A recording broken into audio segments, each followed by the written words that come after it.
بسم اللہ الرحمن الرحیم نحمدہ ونصلی ونسلم علی رسولہ الکریم اما بعد. معزز سامعین اکرام، السلام علیکم ورحمۃ اللہ وبرکاتہ. باب العلم انواریہ ایجوکیشنل سوسائٹی و جامعہ انواریہ حیدرآباد انڈیا کے زیر اہتمام تفسیر مظہری کا سلسلہ وار درس جاری ہے.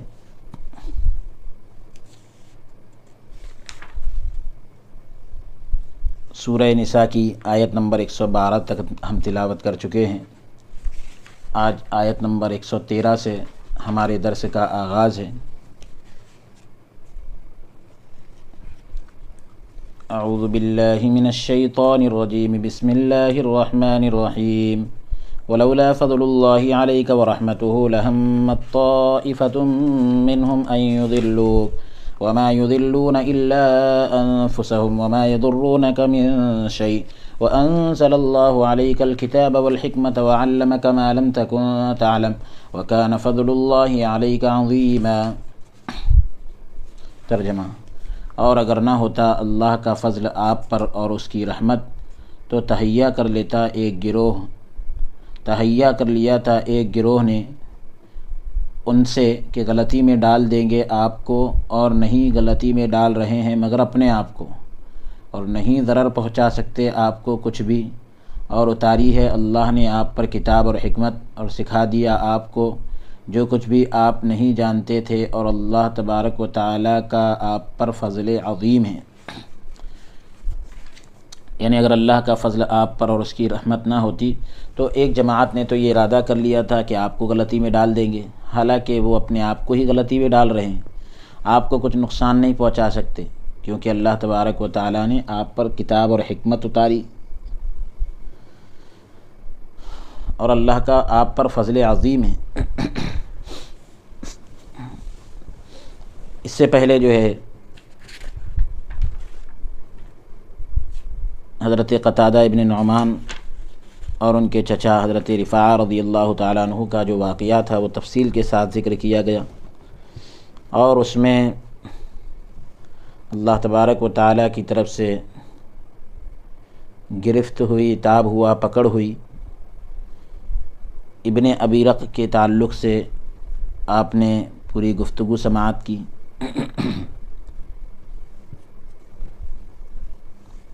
یہ اس کا نام غالباً شاید توما تھا، توما. تو ابن ابیرق کے تعلق سے پوری تفصیل آپ ذکر کر سماعت کر چکے ہیں کہ اس نے اللہ تبارک و تعالی کی طرف سے جو اس پر سرزنش ہوئی وہ کس وجہ سے ہوئی کہ اس نے ایک بے قصور اور بری شخص پر الزام لگا دیا.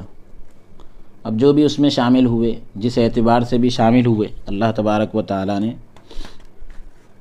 سبھی کو ایک موقع عنایت کیا کہ جو کوئی برا کام کرے، ظلم کرے، پھر اللہ سے معافی مانگے تو اللہ تبارک و تعالیٰ کو وہ ضرور معاف کرنے والا پائے گا، کیونکہ اللہ تبارک و تعالیٰ ہے ہی معاف کرنے والا، رحم کرنے والا. ولولا فضل اللہ علیکم، یعنی اے نبی اگر آپ پر اللہ کا فضل نہ ہوتا، یعنی اللہ تبارک و تعالیٰ کی حفاظت، اللہ تبارک و تعالیٰ کی طرف سے حفاظت اور ان کے راز پر اطلاع کی مہربانی نہ ہوتی، لہمت طائفۃ، تو ایک جماعت نے تو ارادہ کر لیا تھا. تو یہ طائفہ سے مراد کون سی جماعت ہے، کون سا گروہ ہے، تو بتلا رہے ہیں قاضی ثناء اللہ پانی پتی رحمۃ اللہ علیہ کہ وہ بنو ظفر ہیں. اب وہ یہ چاہتے ہیں کہ آپ کو گمراہ کر دیں، راستے سے ہٹا دیں، غلطی میں ڈال دیں گے آپ کو، نعوذ باللہ من ذالک. یعنی جھوٹ بول کر تمہیں فیصلے میں گمراہ کر دیں گے اور معاملے کو آپ پر خلط ملط کریں دیں، یہاں تک کہ آپ ابن ابیرق کا دفاع کرنے لگیں. یہ جملہ لولا کا جواب ہے. یہاں مقصود ان کے ارادے کی نفی نہیں، انکار نہیں ہے ان کے ارادے کا، بلکہ اس کی تاثیر کی نفی ہے. گویا ان کے ارادے کے وجود کو تاثیر نہ ہونے کی وجہ سے عدم کے قائم مقام کر دیا، بالکل غیر موجود کی طرح کر دیا، اس کا کوئی وجود ہی نہیں. اس طرح وما یضلون الا انفسهم، کیونکہ ان کے گمراہ کرنے کا وبال انہی کی طرف لوٹے گا۔ اللہ تبارک و تعالیٰ کی طرف سے وما یضرونک من شیء، وہ آپ کو کچھ نقصان بھی نہ پہنچائیں گے۔ من شیء محل نصب میں ہے اور مفعول مطلق ہے، تقدیر کلام یوں ہوگی شیئا من الضرر، ظاہر کا تقاضا یہ تھا وما اضلوا الا انفسهم وما اضروک من شیء، تاہم لیکن حال کی حکایت کرنے کی وجہ سے اسے مضارع کی طرف عدول کیا گیا، یعنی مضارع کی طرف پھیر دیا گیا، پلٹ دیا گیا۔ وانزل اللہ علیک الکتاب، اللہ نے آپ پر کتاب نازل کی، یعنی اس سے مراد قرآن اور حکمت سے مراد وحی غیر مطلوع ہے۔ کتاب سے مراد قرآن اور حکمت سے مراد وحی غیر مطلوع ہے، یعنی جو حضور علیہ الصلاۃ والسلام کی حدیث مبارکہ ہے، اس کو وحی غیر مطلوع کہا جاتا ہے۔ پھر بتلا رہے ہیں کہ وعلمک ما لم تکن تعلم، یعنی آپ کو اسرار غیب، یعنی غیب کے راز کے علوم سکھائے۔ قتادہ نے کہا اللہ تبارک و تعالیٰ نے آپ کو دنیا اور آخرت کے حلال اور حرام کے علوم سکھا دیے تاکہ اس کے ساتھ ما بعد کی صحت کا استدلال کیا جا سکے، یعنی سب اس کے اب بعد جو مطلب یعنی یہ کہ اس کی درستگی کی دلیل پکڑی جا سکے، دلیل حاصل کی جا سکے۔ انزل اللہ اور علمہ کا یہ دونوں جملہ حالیہ ہیں، ان سے پہلے لفظ قد مقدر ہے، یعنی یہاں پر تقدیراً ماننا پڑے گا، اور تنازع فعلین کے قاعدے کے مطابق، تنازع فعلین یعنی جب فعل یعنی عامل یعنی عمل کرنے والے دو ہوں اور معمول یعنی جس پر عمل ہو رہا ہو وہ ایک ہو، تو اس کو تنازع فعلین کہتے ہیں نحوی اصطلاح کے اندر۔ تو تنازع فعلین کے قاعدے کے مطابق ان کا تعلق ما یضلون یا ما یضرون کے ساتھ ہے۔ وکان فضل اللہ علیک عظیما، اور اللہ تعالیٰ کا آپ پر فضل عظیم ہے، کیونکہ نبوت سے بڑھ کر کوئی فضل نہیں ہو سکتا۔ واللہ اعلم۔ اگلی آیت کا نمبر ہے 114۔ لا خیر فی کثیر من نجواہم الا من امر بصدقۃ او معروف او اصلاح بین الناس ومن یفعل ذلک ابتغاء مرضات اللہ فسوف نؤتیہ اجرا عظیما۔ نہیں کوئی بھلائی ان کی اکثر سرگوشیوں میں، یعنی جو آپس میں ایک دوسرے سے کان میں بات کرتے ہیں، اس میں زیادہ تر جتنی بھی ان کی سرگوشیاں ہیں تو اس میں کوئی بھلائی نہیں، بجز ان لوگوں کے جو حکم دیں صدقہ دینے کا یا نیک کام کا یا صلح کرانے کا لوگوں میں، اور جو شخص کرے یہ کام اللہ تعالیٰ کی رضامندیاں یعنی خوشنودیاں حاصل کرنے کے لیے، تو ہم عطا فرمائیں گے اسے اجر عظیم۔ نجوا کا معنی راز ہے، اسی طرح قاموس میں ہے ناجیتہ، یعنی میں نے اس سے سرگوشی کی۔ القاموس المحیط جلد نمبر 2 صفحہ نمبر 1752۔ صحہ میں ہے کہ اس کی اصل یہ ہے کہ بلند جگہ میں تو اس کے ساتھ اکیلا ہو۔ ایک قول یہ کیا گیا ہے کہ یہ نجات سے مشتق ہے، نجوا جو ہے نجات سے نکلا ہے، یعنی اس کی ایسے معاملے میں مدد کرنا جس میں اس کی نجات ہو۔ بغوی نے کہا کہ نجوا سے مراد تدبیر کو خفیہ رکھنا ہے، چھپا ہوا رکھنا ہے۔ ایک قول یہ کیا گیا ہے، ایک بات یہ بھی کہی گئی کہ نجوا کا معنی یہ ہے کہ کوئی قوم تنہا یعنی اکیلے تدبیر کرے، خواہ مخفی یعنی پوشیدہ چھپے ہوئے طریقے سے یا اعلانیہ۔ اللہ تعالیٰ کا یہ فرمان اس کی تائید کرتا ہے۔ وَأَسَرُّ النَّجْوَىٰ، آیت کا معنی یہ ہوگا جو وہ آپس میں جھوٹ بولتے ہیں اس میں کوئی بھلائی نہیں۔ معالم التنزیل جلد نمبر 2 صفحہ نمبر 155۔ یہ بھی جائز ہے کہ مصدر اسم فاعل کے معنی میں ہو، اس سے مراد سرگوشیاں کرنے والے لوگ ہوں، جس طرح اللہ تبارک و تعالیٰ کے اس فرمان میں ہے وَإِذْ هُمْ نَجْوَىٰ، ضمیر مجرور ابن ابی رق کی طرف قوم کی طرف لوٹ رہی ہے، کیونکہ وہی لوگوں سے چھپاتے تھے، کیونکہ وہی راتوں کو ایسی باتوں کا مشورہ کرتے تھے جس سے اللہ تعالیٰ راضی نہیں ہوتا۔ مجاہد نے کہا کہ یہ آیت عام ہے جو تمام لوگوں کے حق میں ہے، اور اس کے لیے حوالہ آپ دیکھ سکتے ہیں، وہی معالم التنزیل جلد نمبر 2 صفحہ نمبر 155۔ جب اسے ابن ابیرق کی قوم کی طرف لوٹایا جائے تو ما بعد ارشاد یعنی بعد والا جو فرمان ہے وہ مستثنی منقطع ہوگا، یہ نحوی ایک اصطلاح ہے۔ پھر اس کے بعد الا من امر بالصدقہ، کوئی بھلائی نہیں سرگوشی یعنی آپس میں ایک دوسرے سے بات کرنے میں سوائے ان لوگوں کے جو صدقے کا حکم دے، کیونکہ جو لوگ صدقہ کرنے کا حکم دیتے ہیں وہ ان لوگوں میں داخل ہی نہیں۔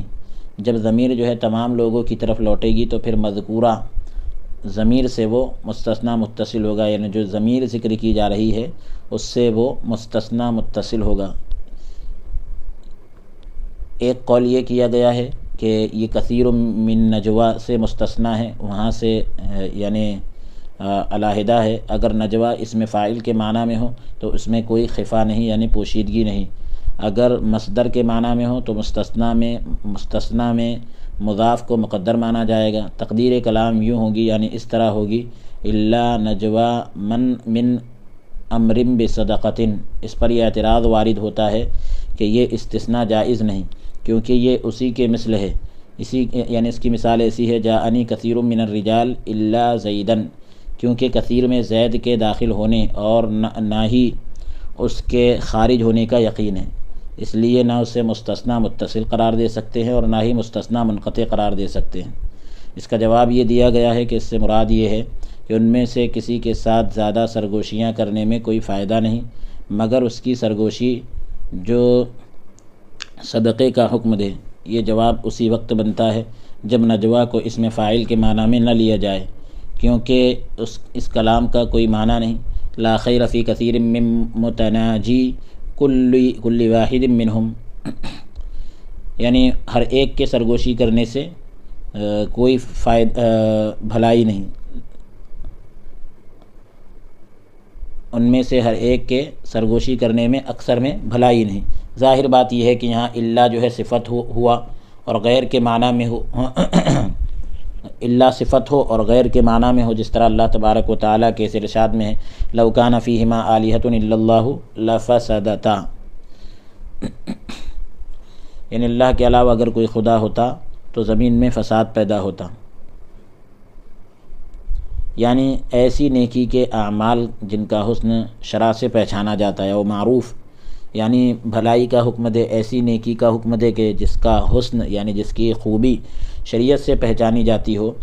اور ایک قول یہ کیا گیا ہے کہ یہاں معروف سے مراد قرض اور مظلوم کی مدد، نفلی صدقہ، اور صدقے سے مراد زکوٰۃ ہوگی، او اصلاح بین الناس،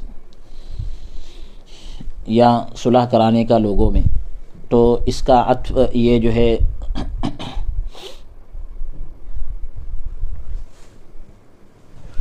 اس کا عطف معروف پر ہے، یہاں عام کے بعد خاص کو ذکر کیا گیا ہے۔ مقصود جو ہے زیادہ اہتمام کرنا ہے۔ یہ کہا جاتا ہے کہ لوگوں کے درمیان صلح کے لیے ایسا امر بھی مباح ہوتا ہے، ایسا کام بھی جائز ہوتا ہے جو دوسرے موقع پر معروف نہیں ہوتا یعنی صحیح نہیں ہوتا، جیسے جھوٹ بولنا، یعنی صلح کرانے کے لیے جھوٹ بولنے کی گنجائش ہے۔ حضرت ام کلثوم بنت عقبہ بن ابی معیط سے مروی ہے، یہ ان افراد میں شامل تھی، ان لوگوں میں شامل تھی جنہوں نے پہل ہجرت کی تھی۔ کہا رسول اللہ صلی اللہ علیہ وسلم نے فرمایا کذاب وہ نہیں یعنی جھوٹا وہ نہیں جو لوگوں کے درمیان مصالحت کرائے، صلح کرائے، اپنی طرف سے کوئی اچھی بات کرے یا اچھی بات دوسروں تک پہنچائے۔ متفق علیہ۔ صحیح مسلم کتاب البر والصلہ باب تحریم الکذب، جلد نمبر 2 صفحہ نمبر 325۔ حضرت ابو درداء رضی اللہ تعالیٰ عنہ سے مروی ہے کہ رسول اللہ صلی اللہ علیہ وآلہ وسلم نے فرمایا کیا میں تمہیں روزے، صدقہ اور نماز سے افضل چیز کے بارے میں نہ بتاؤں؟ ہم نے عرض کی کیوں نہیں؟ فرمایا جن میں اختلاف اور جدائی ہو، یعنی جہاں پر اختلاف اور جدائی ہو ان میں مصالحت کرانا یعنی صلح کرانا سب سے افضل ہے، سب سے بہتر ہے، اور جن میں پہلے سے جدائی ہو ان میں مزید فساد ڈالنا یعنی بگاڑ ڈالنا یہ نیکیوں کو مطلق ختم کر دیتا ہے، یعنی بالکل ختم کر دیتا ہے۔ جامع ترمذی ابواب صفت القیامہ جلد نمبر 2 صفحہ نمبر 74۔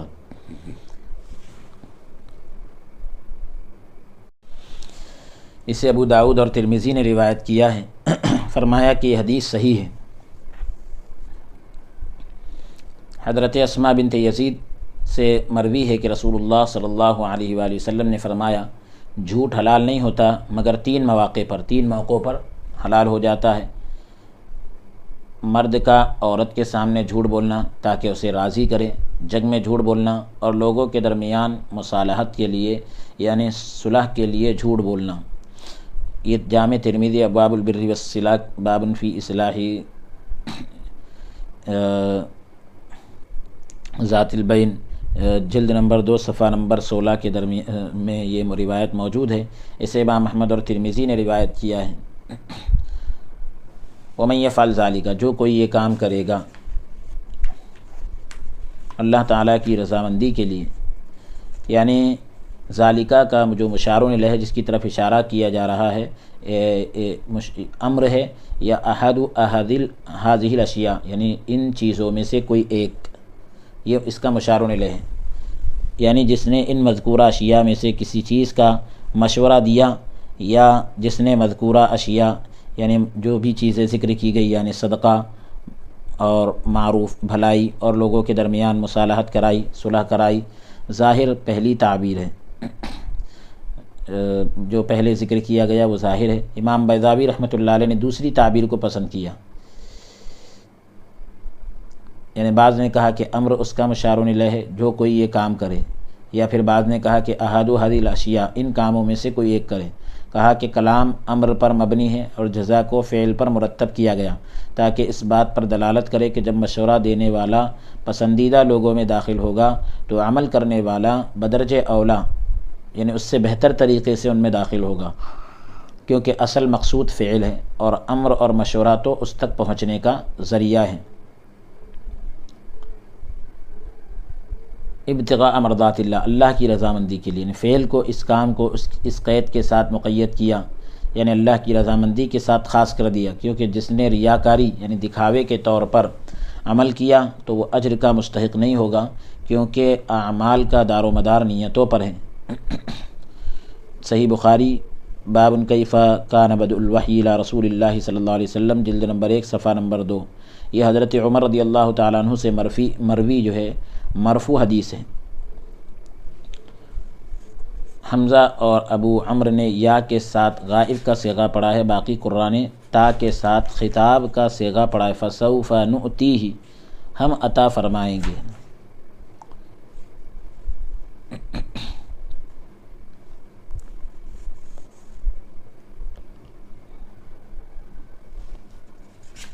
اس کے مقابلے میں یعنی ہم اسے عطا فرمائیں گے اجر عظیم، تو بتلا رہے ہیں کہ اس کے مقابلے میں یعنی دنیاوی مال اور متاع حقیر ہے، کمتر ہے، آخرت کے اجر کے مقابلے میں دنیا کا ساز و سامان بہت کم ہے۔ شیخین نے صحیحین میں اور امام احمد نے ابو شریح خزاعی سے روایت کیا ہے کہ رسول اللہ صلی اللہ علیہ وآلہ وسلم نے فرمایا جو اللہ اور یوم آخرت پر ایمان رکھتا ہے وہ اچھی بات کرے یا خاموش رہے۔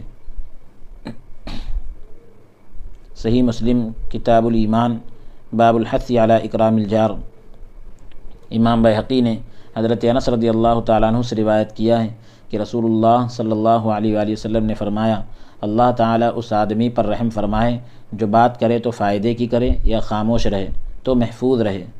جب اللہ تعالیٰ نے اچھے لوگ جنہیں ماقبل کے حکم سے خارج کیا تھا ان کی جزا کا ذکر کر لیا تو اس کے بعد ان لوگوں کی جزا کا ذکر کیا جو استثناء کے بعد شریر باقی بچ گئے تھے، یعنی شرارت کرنے والے باقی رہ گئے تھے۔ اگلی آیت کا نمبر ہے 115۔ وَمَن يُشَاقِقِ الرَّسُولَ مِن بَعْدِ مَا تَبَيَّنَ لَهُ الْهُدَىٰ وَيَتَّبِعْ غَيْرَ سَبِيلِ الْمُؤْمِنِينَ نُوَلِّهِ مَا تَوَلَّىٰ وَنُصْلِهِ جَهَنَّمَ وَسَاءَتْ مَصِيرًا، اور جو شخص مخالفت کرے، خلاف ورزی کرے، یعنی وَمَن يُشَاقِقِ الرَّسُولَ، جو شخص مخالفت کرے رسول کی یعنی اللہ کے رسول صلی اللہ علیہ وسلم کی، اس کے بعد کہ روشن ہو گئی اس کے لیے ہدایت کی راہ، ہدایت کا راستہ روشن ہونے کے بعد جو رسول اللہ کی مخالفت کرے، وَيَتَّبِعْ غَيْرَ سَبِيلِ الْمُؤْمِنِينَ، اور چلے اس راہ پر، اس راستے پر جو الگ ہے مسلمانوں کی راہ سے، مسلمانوں کے راستے سے، نُوَلِّهِ مَا تَوَلَّىٰ وَنُصْلِهِ جَهَنَّمَ، تو ہم پھرنے دیں گے اسے جدھر وہ خود پھرا ہے، یعنی جدھر وہ چاہے اس کو پھرنے دیں گے اور ڈال دیں گے اسے جہنم میں، وساعت مصیرہ، اور یہ بہت بری پلٹنے کی جگہ ہے۔ اللہ اور اللہ کے رسول صلی اللہ علیہ وسلم کی مخالفت راستہ روشن ہونے کے بعد اگر کوئی کرے گا، ہدایت کا راستہ روشن ہونے کے بعد کوئی مخالفت کرے گا، مسلمانوں کے راستے کے علاوہ کوئی اور راستے پر چلے گا، اللہ تبارک و تعالیٰ فرماتا ہے جدھر وہ پھرا ہے ہم پھرنے دیں گے لیکن اس کو جہنم میں ڈال دیں گے۔ یعنی جو مخالفت کرتا ہے، یہ جو ہے ومن یشاقق شق سے مشتق ہے، نکلا ہے، گویا دونوں اختلاف کرنے والے ایک دوسرے سے مختلف حصے میں ہوتے ہیں، الگ الگ حصے میں ہوتے ہیں۔ یعنی دلیل قطعی کے ساتھ، ہدایت کا راستہ روشن ہونے کے بعد، یعنی دلیل قطعی کے ساتھ، مضبوط دلیل کے ساتھ امر ثابت ہونے اور رسول اللہ صلی اللہ علیہ وآلہ وسلم کے حکم کے ظاہر ہونے کے بعد اس کے ساتھ اسے مقید اس لیے کیا گیا تاکہ ان افراد کو اس حکم سے خارج کر دیا جائے، ان لوگوں کو اس حکم سے الگ کر دیا جائے جنہوں نے رسول اللہ صلی اللہ علیہ وآلہ وسلم کی مخالفت تو کی لیکن اسے رسول اللہ صلی اللہ علیہ وسلم کا حکم نہیں پہنچا تھا، یا اس سند سے حکم پہنچا تھا جس کے بعد راویوں پر تہمت لگائی گئی تھی، یا مجتہد نے پوری کوشش صرف کرنے کے بعد بھی، پوری کوشش لگانے کے بعد بھی اس کی مراد سمجھنے میں غلطی کی۔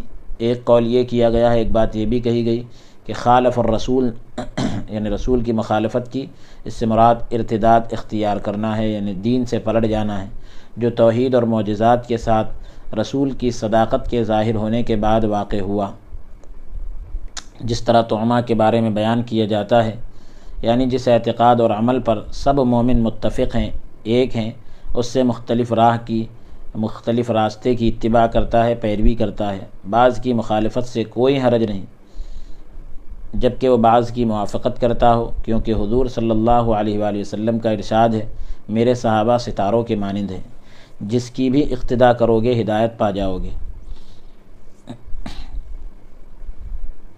پھر اس کے بعد اللہ تبارک و تعالیٰ فرما رہا ہے تو اسے ہم پھیر دیں گے جدھر وہ پھرا ہے، یعنی دنیا میں جو اس نے گمراہی اختیار کی ہم اسے اختیار کرنے دیں گے، اس کے پسندیدہ کفر کے درمیان کوئی رکاوٹ نہیں ڈالیں گے۔ ایک قول یہ کیا گیا ہے، ایک بات یہ بھی کہی گئی کہ ہم آخرت میں اسے اسی کے سپرد کر دیں گے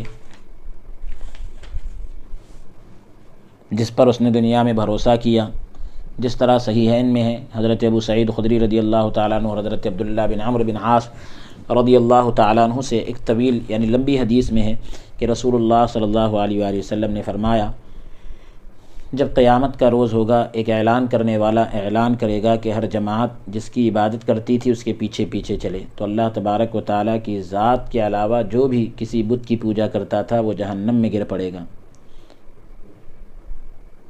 بتلایا جا رہا ہے کہ وساعت مصیرہ جہنم بہت برا ٹھکانہ ہے، یعنی اس میں حاشیے میں بتلا رہے کہ امام مالک رحمۃ اللہ علیہ سے روایت ہے کہ حضرت عمر ابن عبدالعزیز رحمۃ اللہ علیہ فرمایا کرتے تھے کہ رسول اللہ صلی اللہ علیہ وسلم اور آپ کے خلفاء نے سنتیں قائم کی، ان کا اپنانا یعنی ان کو اپنانا، اس کو فالو کرنا، کتاب اللہ کی تصدیق یعنی تائید، اس کی اطاعت میں کمال، اور اللہ تعالیٰ کے دین میں قوت نصیب کرتا ہے، کسی کو بھی انہیں بدلنے کا حق نہیں اور نہ اس کی مخالفت میں غور و فکر کا حق ہے۔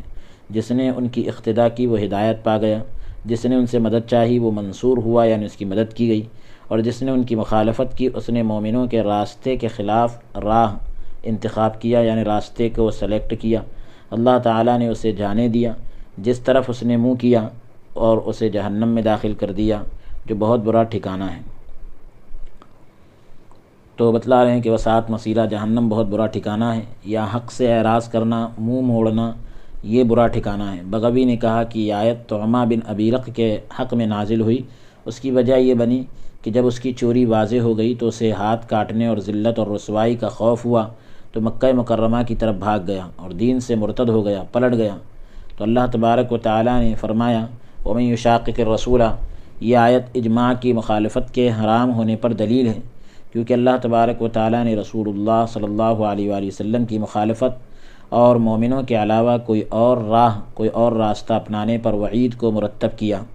ان میں سے ایک کو دوسرے کے بغیر سبب قرار دینے کی کوئی وجہ نہیں، ورنہ دوسرے کے ذکر کی کوئی وجہ نہ تھی، اور نہ ہی دونوں کو مجموعی طور پر یعنی ایک ساتھ سبب قرار دینے کی کوئی وجہ ہے، کیونکہ نصوص قطعیہ سے ثابت ہے، مضبوط دلائل سے یہ چیز ثابت ہے کہ رسول اللہ صلی اللہ علیہ وآلہ وسلم کی مخالفت اکیلے بھی حرام ہے، تنہا بھی حضور کی مخالفت کرنا حرام ہے۔ تو اسی سے یہ بات ظاہر ہوئی کہ ان میں سے ہر ایک وعید کا سبب ہے۔ اس سے یہ بھی ثابت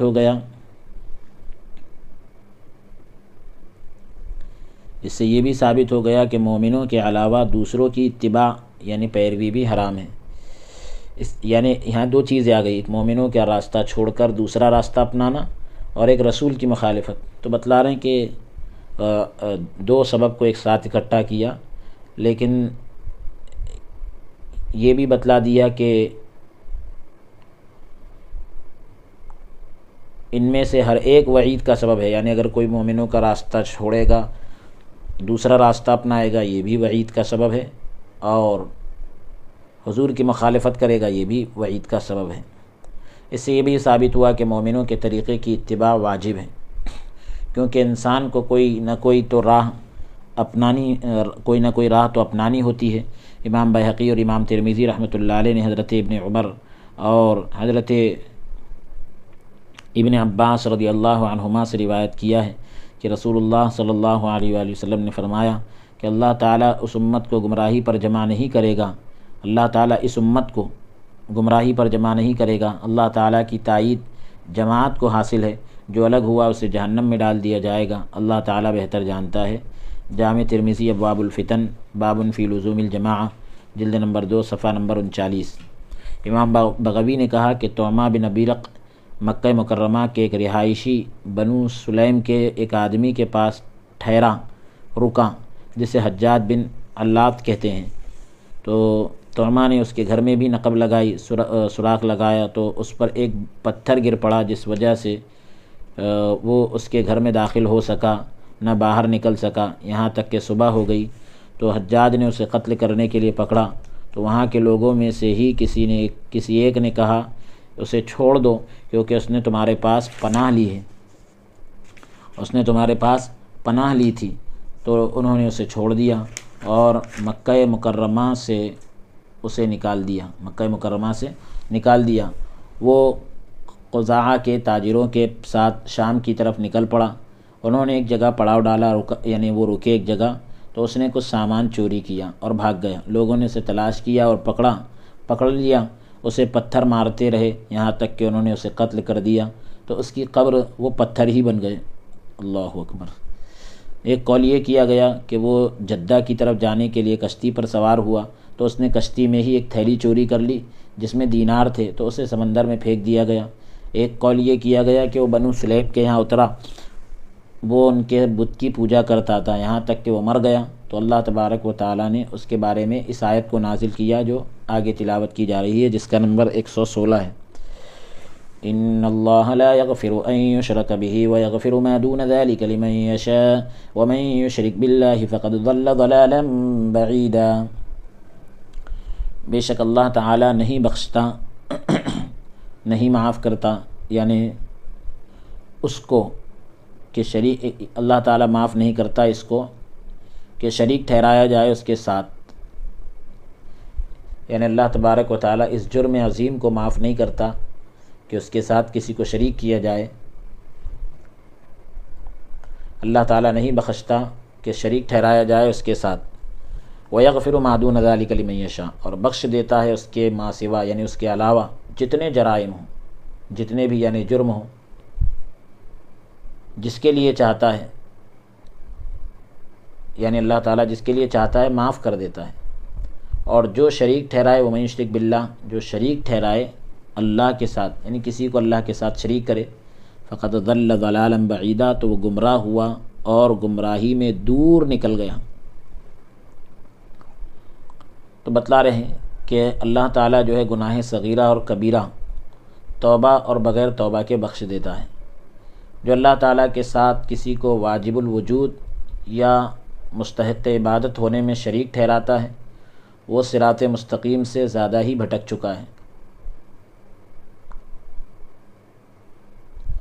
اس کے لیے نجات اور مغفرت کو پانا ممکن نہیں۔ امام بغوی رحمۃ اللہ علیہ نے کہا، ضحاک نے حضرت ابن عباس رضی اللہ تعالیٰ عنہما سے روایت کیا ہے کہ سابقہ آیت پہلی والی جو آیت ہے ایک بدو یعنی ایک دیہاتی شخص کے بارے میں نازل ہوئی جو رسول اللہ صلی اللہ علیہ وآلہ وسلم کی خدمت میں حاضر ہوا۔ اس نے عرض کی، اے اللہ کے نبی، میں بوڑھا ہوں اور گناہوں میں ڈوبا ہوا ہوں، مگر جب سے میں نے اللہ تعالیٰ کو پہچانا اور اس پر ایمان لایا ہوں تو میں نے اس کے ساتھ شرک نہیں کیا اور اس کے سوا اس کے علاوہ کسی کو دوست بھی نہیں بنایا، اور اللہ تعالیٰ پر جری بنتے ہوئے یعنی جرأت کرتے ہوئے گناہوں میں بھی نہیں پڑا، اور نہ ہی میں نے یہ گمان کیا کہ بھاگ کر اللہ تعالیٰ کو عاجز کر سکتا ہوں۔ یعنی ظاہر سی بات ہے کہ میں بھاگ جاؤں گا تو اللہ تبارک و تعالیٰ ہر چیز پر قادر ہے، قدرت رکھتا ہے، طاقت رکھتا ہے، یعنی میرے بھاگنے سے میں بچ نہیں جاؤں گا۔ میں خادم ہوں، توبہ کرنے والا ہوں اور بخشش کا طالب ہوں، بخشش کا طلبگار ہوں، تو میرا کیا حال ہوگا؟ ثعلبی نے بھی آپ سے اسی طرح نقل کیا ہے، اللہ تعالیٰ بہتر جانتا ہے۔ بغوی نے کہا کہ اہل مکہ کے حق میں یہ حکم نازل ہوا۔ یہ معالم التنزیل جلد نمبر 2 صفحہ نمبر 157 پر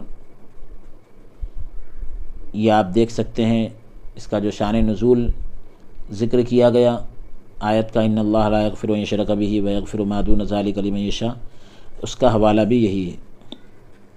اگلی آیت کا نمبر 117، ان يدعون من دونه الا اناثا وان يدعون الا شیطانا مریدا، نہیں عبادت کرتے یہ مشرک اللہ کے سوا یعنی اللہ کے علاوہ عبادت نہیں کرتے مگر دیو کی، وَإِن يَدْعُونَ إِلَّا شَيْطَانًا مَرِيدًا، اور نہیں عبادت کرتے مگر شیطان سرکش کی، یعنی وہ عبادت نہیں کرتے۔ رسول اللہ صلی اللہ علیہ وسلم نے فرمایا کہ وہ دعا بھی عبادت ہے، پھر فرمایا اور تمہارا رب فرماتا ہے کہ مجھ سے دعا کرو میں تمہاری دعا کو قبول کروں گا۔ سنن ابی داؤد کتاب الصلاۃ باب الدعاء جلد نمبر 1 صفحہ نمبر 208، اور اسے امام احمد اور اصحاب سنن اربعہ نے روایت کیا ہے۔ سنن ایسی کتاب کو کہتے ہیں جو فقہی ابواب کی ترتیب پر لکھی جائے، جیسے کتاب الطہارت وغیرہ۔ تو ایسی 4 کتابیں جو ہے ابو داؤد، ترمذی وغیرہ، ان حضرات کے یہ کتابوں کے لکھنے والے حضرات نے اس کو روایت کیا۔ مطلب یہ ہے کیونکہ جو کسی کی عبادت کرتا ہے وہ اپنی ضروریات اور مصالح یعنی مصلحتوں کے لیے دعا کرتا ہے۔ اناسا، اکثر مفسرین نے کہا کہ اس کا معنی ہے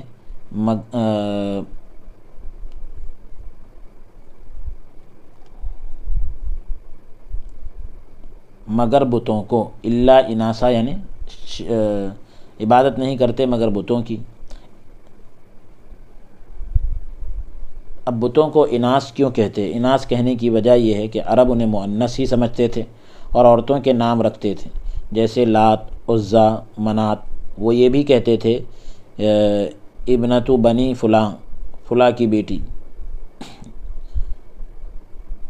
انسا بنی فلاں، کیونکہ عبداللہ بن احمد نے زوائد مسند میں، ابن منذر اور ابن ابی حاتم نے حضرت ابی بن کعب رضی اللہ تعالیٰ عنہ سے روایت کیا کہ الا اناثا کا معنی کیا ہے کہ جنیہ کے بت کے ساتھ یا یہ جو ہے الدر المنصور جلد نمبر 2 صفحہ نمبر 393 پر اس کی پوری تفصیل ہے۔ یا اس بنا پر کہا جاتا ہے الا اناسا کہ اناس کہنے کی وجہ یہ ہے کہ ان کے ناموں کے علاوہ ان کی کوئی حقیقت نہیں۔ اللہ تعالیٰ فرماتا ہے تم عبادت نہیں کرتے مگر ناموں کی جو تم نے خود رکھے ہیں، تو ان کے مؤنث ناموں کی وجہ سے انہیں مؤنث سمجھا جانے لگا، یا اس لیے کیونکہ بت جو ہے جمادات سے بنے ہوتے تھے، اور لغت میں اناث کا اطلاق، اناث کا جو لفظ بولا جاتا ہے جمادات پر بھی ہوتا تھا۔ قاموس میں ہے اناث جو ہے انسا کی جمع ہے، القاموس المحیط جلد نمبر 1 صفحہ نمبر 263۔ جس طرح اناسا جمع آتی ہے اور اناسا بے جان چیزوں کو بھی کہتے ہیں، جیسے پتھر،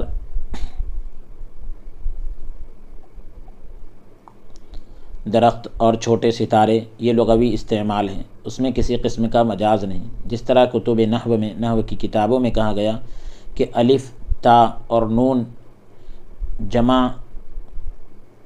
جمع جو ہے اصل میں غیر عقلاء کی جمع کے لیے آتے ہیں، جس طرح یعنی غیر عاقل، جس طرح کہا جاتا ہے سفن جاریات اور نخل باسقات اور سرن الایام لیالی۔ عورتوں کی جمع الف تا سے آتی ہے۔ مسلمات، مؤمنات، اس کی وجہ یہ ہے کہ انہیں غیر عقلاء کے قائم مقام رکھا گیا، کیونکہ وہ ناقصات عقل ہے، عقل کی کمی ہے۔ حسن اور قتادہ نے کہا کہ الا اناثا کا معنی مواتا، یعنی جس میں روح نہ ہو، مردار۔ ان کا نام اناثا اس لیے رکھا کیونکہ یہ بت مواد کی جس طرح خبر دیتے ہیں اسی طرح اناث کی خبر دیتے ہیں، یا اس لیے انہیں اناث کہا گیا کہ کیونکہ یہ مذکروں کے مقابلے میں ادنا جنس نہیں، جس طرح مردہ زندہ سے ادنا ہوتا ہے۔ دونوں صورتوں پر اس لفظ کا اطلاق مجازی ہے۔ حضرت ابن عباس رضی اللہ تعالیٰ عنہ کی یہ قرأت ہے الا اناثا، جو اوثان کی جمع ہے، اور اوثان وثن کی جمع ہے۔ واو کو حمزہ سے بدل دیا۔ ضحاک نے کہا کہ اناث سے مراد فرشتے ہیں، کیونکہ وہ فرشتوں کے بارے میں یہ کہتے تھے کہ یہ اللہ تعالیٰ کی بیٹیاں ہیں، العیاذ باللہ۔ نہیں عبادت کرتے مگر سرکش شیطان کی، تو بتلا رہے ہیں کہ اس کی وجہ یہ ہے کہ ہر بت میں ایک شیطان ہوتا جو پجاریوں اور کاہنوں کو دکھائی دیتا، وہ ان سے بات بھی کرتا، جس کا ذکر ہم پہلے کر چکے ہیں۔ ایک قول یہ کیا گیا ہے کہ اس سے مراد ابلیس ہے، کیونکہ ابلیس نے ہی انہیں عبادت کا حکم دیا تھا، پس ان بتوں کی عبادت حقیقت میں شیطان کی عبادت اور طاعت ہے۔ مارد اور مرید اسے کہتے ہیں جس کا خیر سے کوئی تعلق نہیں، بھلائی سے جس کا کوئی تعلق نہ ہو۔ اس ترکیب کا اصل معنی چکنا پن اور ملائم ہونا ہے۔ اسی طرح سے سرحم ممرد، چکنا محل، اور غلام امرد بولتے ہیں، غلام امرد بولتے ہیں، یعنی جس کے بال وغیرہ نہ اگے ہوں۔ یہاں مرید سے مراد سرکش اور اللہ تعالیٰ کی اطاعت سے نکل جانے والا ہے۔ امرد یعنی نابالغ بچے کو امرد کہتے ہیں۔ لعنہ اللہ وقال لأتخذن من عبادک نصیبا مفروضا، آیت نمبر 118 ہے۔ ترجمہ: لعنت کی ہے اس پر اللہ تعالیٰ نے، اور اس نے کہا تھا کہ میں ضرور لوں گا تیرے بندوں سے حصہ مقرر، یعنی اپنا مقرر حصہ لوں گا۔ شیطان مرید نے کہا تھا، تو یہ شیطان کی صفت ثانیہ ہے، دوسری صفت ہے۔ لعنت کی اللہ نے اس پر، یعنی وہ ملعون ہے۔